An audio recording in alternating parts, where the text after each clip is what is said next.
ఎంత సంపాదించినా డబ్బు నీళ్లలా ఖర్చవుతుందా? సంపాదన చాలడం లేదన్న దిగులుతో ఉన్నారా? డబ్బులు చేతిలో నిలవక ఆందోళన చెందుతున్నారా? డబ్బు ఎలా వస్తుందో అలాగే ఖర్చవుతుందా?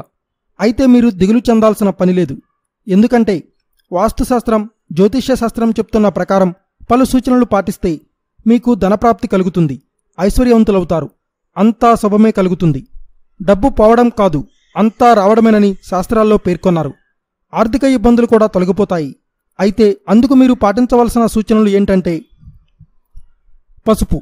ఒక పసుపు రంగు వస్త్రంలో కొంత పసుపు వేసి దాన్ని బాగా ముడివేసి అనంతరం ఆ మూటను దిండు కింద పెట్టి నిద్రపోవాలి.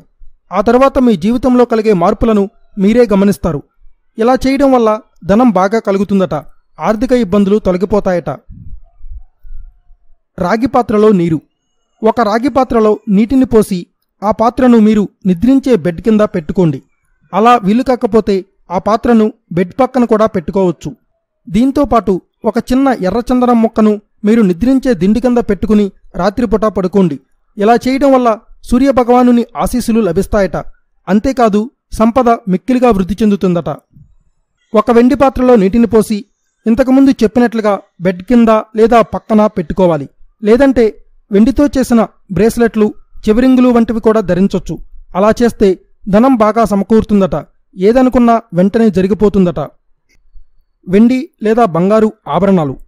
వెండి లేదా బంగారు ఆభరణంతో చేసిన ఆభరణాలను దిండి కింద పెట్టుకుని పడుకోవాలి. లేదంటే ఒక కాంస్య పాత్రలో నీటిని పోసి దాన్ని బెడ్ కింద లేదా పక్కన పెట్టుకోవాలి. ఇలా చేయడం వల్ల జాతక చక్రంలోని మంగళదోషం పోతుందట. అంతేకాదు దీంతో నిర్ణయాలు తీసుకునే శక్తి వస్తుందట, ఐశ్వర్యంతులు అవుతారట. వెండి చేప. వెండితో చేసిన చేపను బెడ్ కింద పెట్టుకోవాలి. లేదంటే వెండి పాత్రలో కొంత నీటిని పోసి దాన్ని బెడ్ పక్కన పెట్టాలి. ఇలా చేయడం వల్ల ఫెంగ్షుయ్ వాస్తుశాస్త్రం ప్రకారం అనుకున్నది జరుగుతుందట, సంపద బాగా వస్తుందట. ఇనుప పాత్ర. ఇనుముతో చేసిన పాత్రలో కొంత నీటిని పోసి బెడ్ కింద లేదా పక్కన పెట్టుకోవాలి. లేదంటే ఒక నీలం రాయిని దిండి కింద పెట్టి నిద్రించాలి. ఇలా చేయడం వల్ల శనిదోషం పోతుందట, అంతా శుభమే కలుగుతుందట, ఆర్థిక సమస్యలు తొలగిపోతాయట.